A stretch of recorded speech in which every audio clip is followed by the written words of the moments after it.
So the real life situation that we decided to look into was about a doctor and withholding information about vaccines possibly causing autism in patients. So a CDC scientist, the Center for Disease Control, actually withheld information about a vaccine possibly causing autism in African American children who received the vaccine before the age of 36 months. This is a very controversial topic, as many people think that vaccinations can cause autism, and many people think that, specifically scientists, think that vaccinations don't cause autism and there is no correlation between the topic. So obviously a scientist throwing out information that could possibly suggest that the actual vaccinations could cause autism in children is very controversial, and it sparks a very big debate in the actual topic. So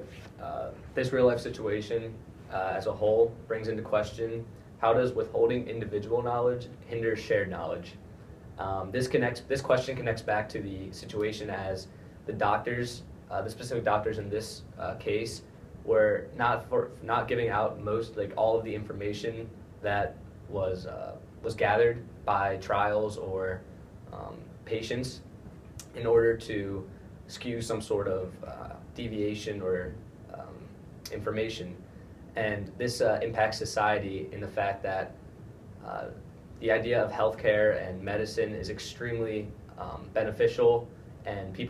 every person in the world needs to go to the doctor or get some sort of medication. And the idea of doctors who most people trust extremely well are withholding information that should be released is extremely controversial. So to answer this question, we had to break it down into different questions that we could approach differently. We started with, how do emotions affect the way that knowledge is perceived? So a diagnosis that a child has been diagnosed with autism is a negative diagnosis, as it is a very important and a very significant disease. However, these emotions that we see in people when they receive information like this, it was shown in a Harvard study that the emotions that people have when they hear information can change how the actual information is perceived. So, someone who has more of an angry emotion, because of hearing this information, it can cause a different reaction to the actual information. It would be perceived differently. Because it would be perceived differently, this would change the actual individual knowledge that we would see, and the emotions would have a big difference on how then the actual shared knowledge would be. This actually shows why the scientists would want to destroy the data, because they would want to avoid this negative reaction from someone who got this diagnosis, and then the actual knowledge would be perceived as them doing something wrong or their vaccine being poor for the actual causing autism. So, however, we see that because ethics alter people's actions in everyday life, we can see that a doctor may not want to actually do this and withhold the data, because following ethics and following their morality, they would want to maintain the actual truth that they had some information that could have possibly shown this autistic correlation between that and the vaccine. And from a religious perspective, many people actually think that maintaining morality is very important to what God actually wanted, because He gave people the ability to communicate, and breaking that actual bond that He had with people. From that religious perspective, it is seen that this is a very important topic in the actual ethics, and maintaining the morality and telling the truth is very important. Moving on to another question that we asked ourselves is it ethical to withhold knowledge as a whole? And staying in the scientific and medicine point of view, we analyzed the idea of clinical trials, which are basically just random people are designated to receive a drug or a treatment in order to test whether or not it is actually a valid offer to get rid of or treat a condition. Basically what we found was that in some cases with these clinical trials, that not all the information will be released, because of the fact that with the idea of mandating patients resolving disease and analyzing the outliers that it is almost more profitable for like humanity as a whole to look over the outliers. This is because in a group of 1,000 patients, if 4 or 5 people develop some sort of side effect or condition because of the treatment they are given or while they are being treated, then doctors are legally forced to give out this information. However, sometimes if the outliers are so great, they can be omitted from data. This is insignificant because of the fact that with people, with a clinical trial in order to pass a drug, which could help people, the idea of getting rid of outliers in order to help people can be viewed as ethical. This is because if you look at the perspective of patient versus doctor, the doctor can tell a patient not the entire truth, but not necessarily lie, but not tell the whole truth when giving a diagnosis or listing off possible treatment ideas to patients who are chronically ill with cancer or AIDS or some sort of other disease.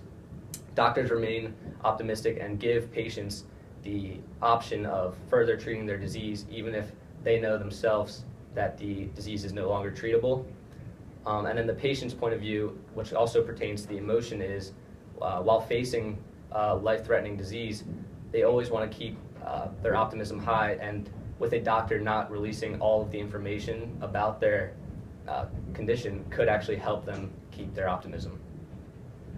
However, the other side of the ethical idea of withholding information, we can look at World War II. And basically the scientists who were working on the Manhattan Project for the United States government during the war and built the 2 atomic bombs that were dropped on Japanese cities, Nagasaki and Hiroshima, they questioned whether or not or a handful of them questioned whether or not that they should release the information about the bombs to the entire planet in order to help the Japanese people. These scientists knew the capability of the atomic bombs that they were planning to drop. However, they, because of the secretiveness of the project and how top secret it was, no information was released, and the people who were living in Japan were almost surprised by the fact of how devastating these bombs could just wipe out a city. And then the perspective between their perspective pertaining to this topic is the idea of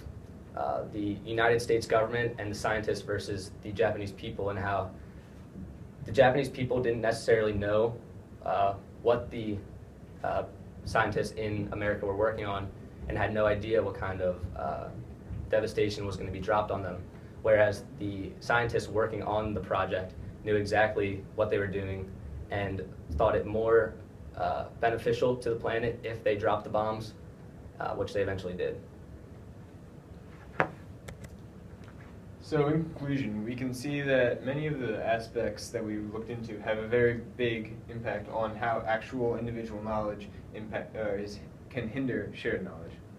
So looking at the emotion, we can see that if someone has a certain emotion about a topic and individual knowledge is perceived differently because of that, the actual shared knowledge that then they can share with people is different than how it would actually be perceived without a certain emotion attached. So a very negative emotion toward a topic can cause knowledge to be perceived very differently than how it actually is. Also, because of ethics, we can see someone can maintain either their morality or lack of morality, and because of that, their actual individual knowledge can be changed, and then through sharing that knowledge, it can be very different than the actual truth. Because if someone lied, and for example, as we saw in this real-life example, the actual ethics of that situation caused the shared knowledge to be different than the actual individual knowledge was, because the code of ethics and the morality was broken. Then further analyzing the idea of whether or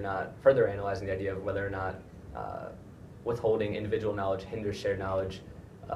plunging deeper into the ethics behind withholding one's individual knowledge, we saw that it is not necessarily cut and dry whether or not withholding individual knowledge is ethical because of the different situations that we looked at. However, we saw that in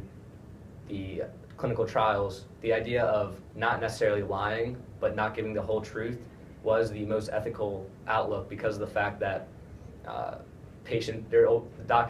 perspectives between the doctors and patients is always trying to keep optimistic for the patient's sake, and by not releasing all the information as talked about, the patients remain optimistic, and this helps them with longevity and fighting their disease. Also looking at the ethics behind the scientists on the Manhattan Project withholding their information, we saw that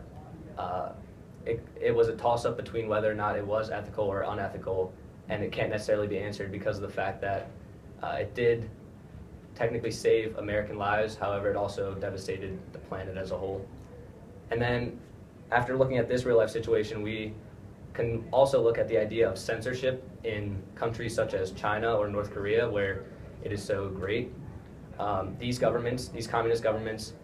withhold a lot of information from their people and only allow what they want to know, allow their perspectives to go through. So the people living in these communist countries do not see the entire